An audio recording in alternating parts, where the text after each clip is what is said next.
گزارا تھا 30 سال تقریباً، وہ جو جنگلوں میں، اور آپ نے ریاضت اور تمام چیزیں کی، وہ تمام چیزیں اپنی جگہ. پھر جو خلق خدا کے ساتھ تعلق، اور پھر لوگوں کے ساتھ معاشرتی تعلق بزرگوں کا اور ان کی تعلیمات. اگر آج کے دور میں ہم، ایک تو یہ کہ قرآن حدیث اور یقیناً وہ ہمارے لیے لازمی ہے، لیکن انہوں نے جو اپنے عمل سے تعلیم جو لوگوں تک پہنچائی، اس پہ اگر آپ روشنی ڈال دیں. جزاک اللہ. میں بہت شکر گزار ہوں، ایسے اکابرین میرے ساتھ ہیں. پروفیسر مجید اللہ قادری حفظہ اللہ تعالی، حضرت سیدنا فیصل عزیز بندگی بیگ صاحب حفظہ اللہ تعالی، اور ہمارے ابرار بھائی کے بارے میں یہ آیت گونج رہی ہے سورہ مطففین کی، ان الابرار لفی نعیم. جنت النعیم میں یہ ابرار ہی ہوں گے. آج اس محفل میں سب ابرار ہو گئے کیفیات سے، بڑی اچھی بات ہے. میں چند نکات اس میں لیتا ہوں. میں بڑا حیران ہوں قبلہ پروفیسر ڈاکٹر مجید اللہ صاحب اور بندگی صاحب کہ اگر ہم کہیں کلیدی تعریف کوئی غوث پاک کی کر کے، مجھ سے آپ کہیں کہ کلیدی تعریف کریں.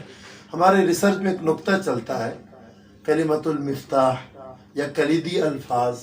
ہم ایبسٹریکٹ لکھتے ہیں ریسرچ مضامین آرٹیکل کے، اور ان ایبسٹریکٹ کے بھی پھر ہم وہ مفتاح الکلمات میں ہم جناب اعلیٰ جو ہے نا کی ورڈ جس کو کہتے ہیں وہ دیتے ہیں.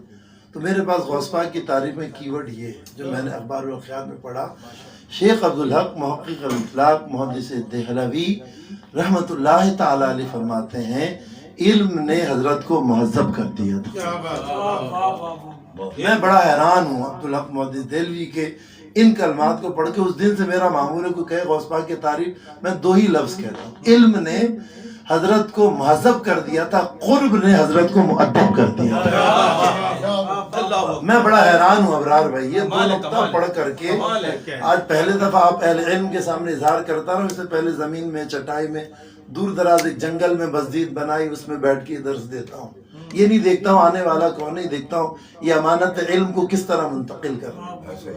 اور یہی چیز میں دیکھتا ہوں حضرت نظام الدین اولیاء، وہاں بھی انسانیت کی درد ہے. آپ مہذب بنتے ہیں تو انسان کی قدریں ہوتی ہیں، آپ مؤدب بنتے ہیں تو بڑوں کی قدریں ہوتی ہیں، مہذب بنتے ہیں تو چھوٹے کی قدریں ہوتی ہیں، آپ مؤدب بنتے ہیں تو بڑے کی قدریں ہوتی ہیں. ادھر آ جائے نظام الدین اولیاء رحمت اللہ تعالی علیہ کے پاس، اتنا لنگر چل رہا ہے، دنیا جانتی ہے. جناب اعلیٰ جائے نماز کے نیچے سے ہفت افلاک کے جناب اعلیٰ جو ہے نا زری زر ہفت، آپ کے القابات میں سے قبلہ فیصل بندگی صاحب تصدیق کر دیں گے جی. تو خزانے سات زمین سات آسمان کے جائے نماز کے نیچے سے یہ ایک بابا صاحب کی دعا تھی. کہتے ہیں اے نظام الدین، میں نے تمہارے لیے اللہ سے دعا کی، تم جو دعا مانگو اللہ تمہیں عطا کرے گا، تم جو چاہو اللہ عطا کرے گا. زہد الانبیاء کی دعا. پھر زہد الانبیاء ایک جگہ فرماتے ہیں اے نظام الدین، میں نے تمہارے لیے یہ تک دعا کی ہے کہ میں تمہیں دنیا میں بھی اللہ تعالیٰ غالب رکھے، تو سلطانوں پر غالب ہے.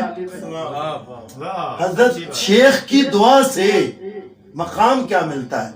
تو وہ میں نکتہ کہوں گا.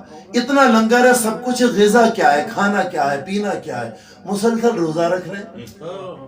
اور خادم کہتے ہیں کہ حضرت صاحب نہ افطار میں کچھ کھاتے ہیں سلیقے سے، نہ سحری میں کچھ سلیقے سے کھاتے ہیں.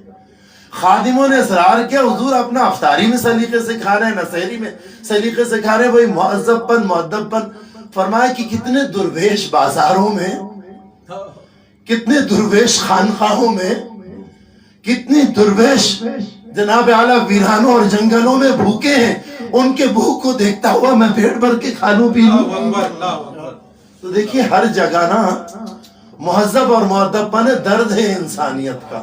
اور پھر حضرت شیخ سعدی کا جو وہ نقطہ ہے، سارے بزرگوں، بابا فرید خان میں آتے ہیں نظام الدین، ایک سائل تمہارے آستانے سے واپس چلا گیا، ایک معذور کا حق نہیں دیا گیا. آپ دوپہر کا سنت نبوی کی روح سے قیلولہ فرما رہے تھے.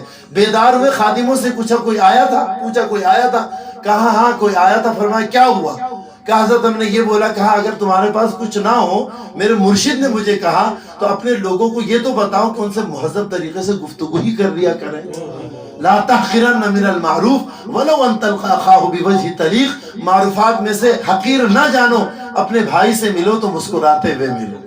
تو اللہ ہمیں ان بزرگوں کے طریقے پہ چلتے ہوئے ان اصولوں کو بنانے کی توفیق دے. یعنی طریقت جز خدمت خلق نیست. شیخ سعدی رحمۃ اللہ تعالیٰ فرمایا غوث پاک کی ذات ہو، حضرت نظام الدین اولیاء کی ذات ہو، جملہ اہل اللہ کی ذات ہو، انسانیت مخلوق کی خدمت کے سوا کچھ نظر نہیں آتی. بہت شکریہ. مسجد فضیل